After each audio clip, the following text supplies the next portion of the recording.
So basically, this girl starts off by telling you not to go to the Floral Expo, acting like she's looking out for you. She's laying it on thick with these spooky rumors about people disappearing and man-eating plants, trying to get you to ditch your ticket. It's a whole vibe. She keeps up the act, spinning these wild horror stories about strange noises and a mad scientist's mutant plant.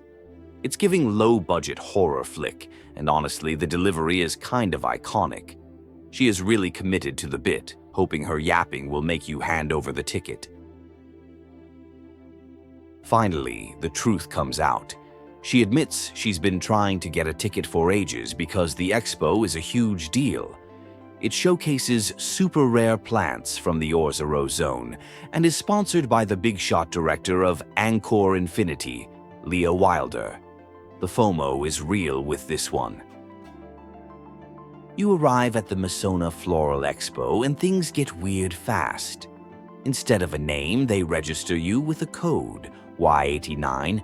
The attendant apologizes for the impersonal system, blaming it on high attendance, but the whole situation feels a bit off, like you're just a number in a database. Inside, you run into this ridiculously wealthy woman who makes passive-aggressive comments about your vibrant appearance. She jokes about buying your eyes, which is not the compliment she thinks it is. She is clearly just there for some rare, golden tea vine and thinks the whole place is beneath her.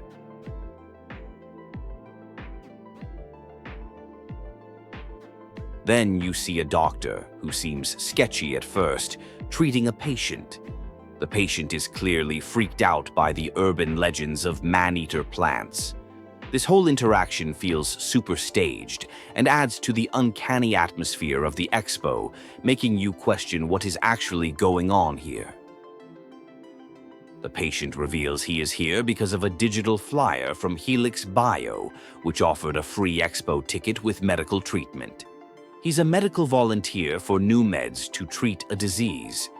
It sounds too good to be true, and even he admits the whole setup is sketchy. The doctor, whose name is Lachesis, asks the patient for his number, Y29.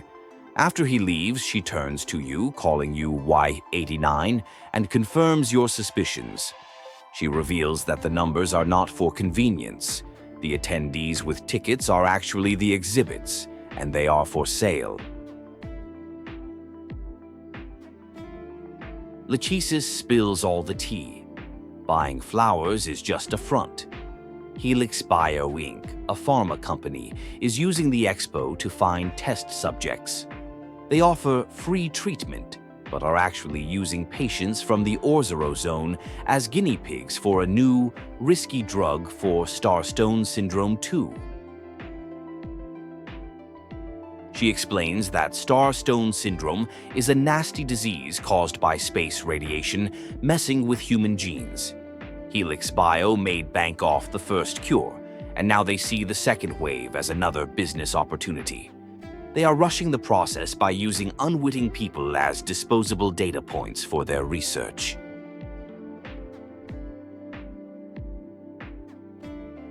Lachesis confesses she's one of them, sort of.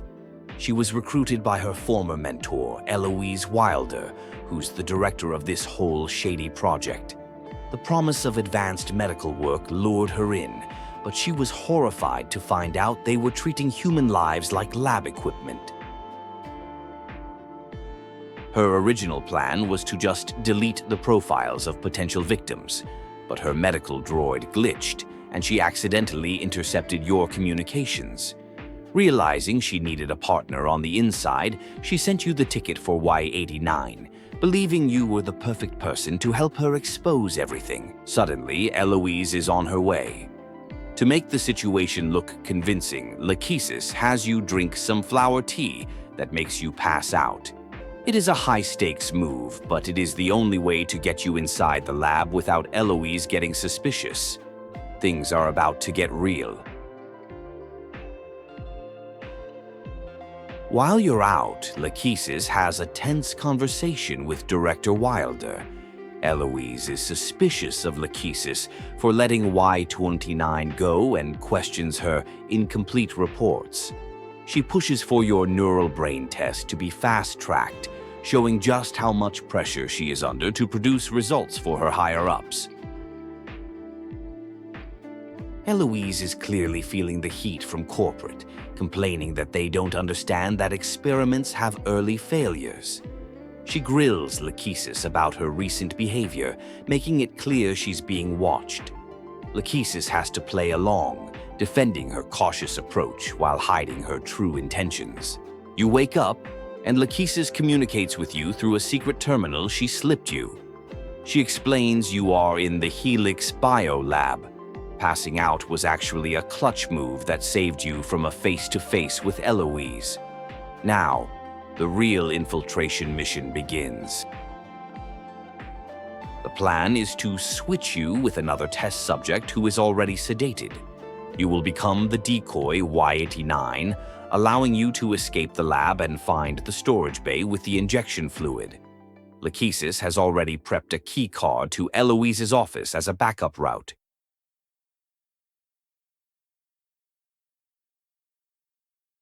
Just as things are getting started, another researcher named Anna shows up to assist Lachesis, but she's really there to supervise for Eloise.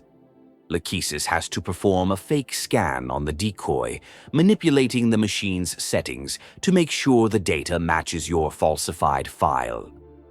It turns out Anna was Lachesis's classmate and has a massive hero worship complex for her. She starts yapping about old school memories and rumors, including one that Eloise became Lachesis's legal guardian after her parents passed away. This conversation buys you more time to move through the lab. Anna's idolization of Eloise is intense, crediting her with saving the OreZero zone from the first Starstone Syndrome outbreak. Lachesis pushes back, defending the hard work of the local doctors, including her own parents. The conflicting stories create a layer of mystery around Eloise and the past.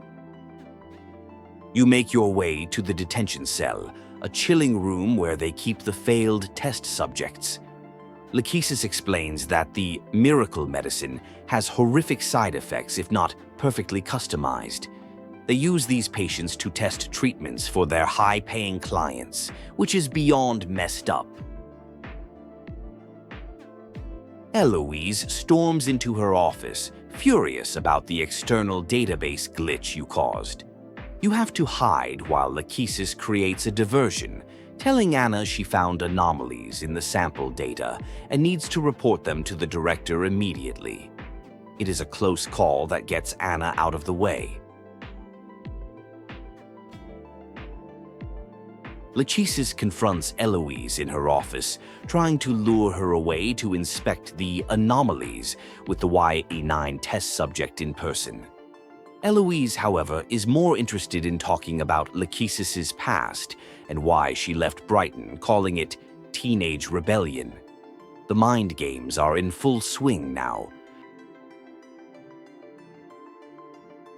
Eloise offers Lachesis a position back in the lab, promising unlimited resources and prestige in the Brighton zone. She dangles this opportunity as the ultimate prize, framing it as the only logical move. Lachesis hesitates, and Eloise questions why she is being so indecisive about her future. When Lachesis still seems unconvinced, Eloise brings up her parents, calling them a perfect cautionary tale. She paints them as naive idealists who foolishly left the resources of Brighton to open a small clinic in the OreZero zone, suggesting their efforts were pointless without proper financial backing and support.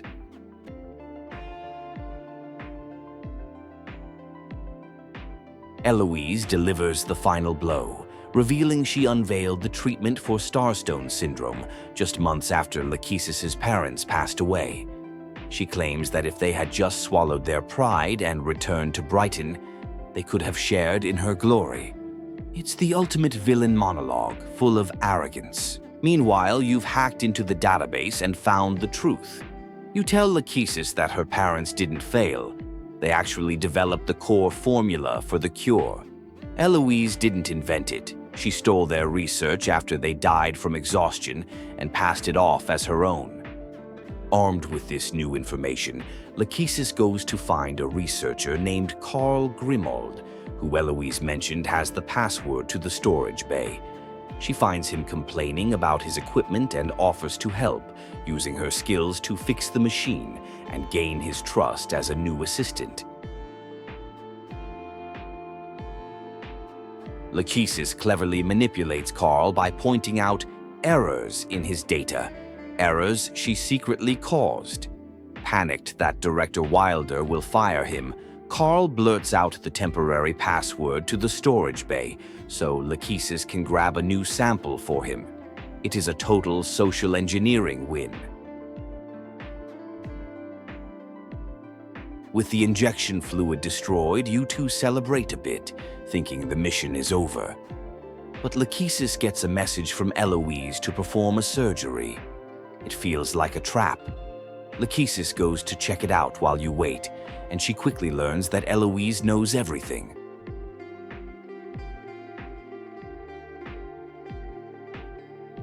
Eloise confronts Lachesis, having figured out the decoy switch. She offers her one last chance to join her, but Lachesis refuses, calling out her twisted values. She quotes the Kylo Med protocol, proving she still holds on to her ideals, no matter what Eloise says about the worthless OreZero zone. Lachesis finally confronts Eloise with the truth. She knows she stole her parents' research. She calls Eloise's justifications pathetic and exposes her belief that credits and prestige are more important than actual lives. The lies that Eloise built her entire career on are finally coming crashing down around her. Eloise, completely exposed, drops the act.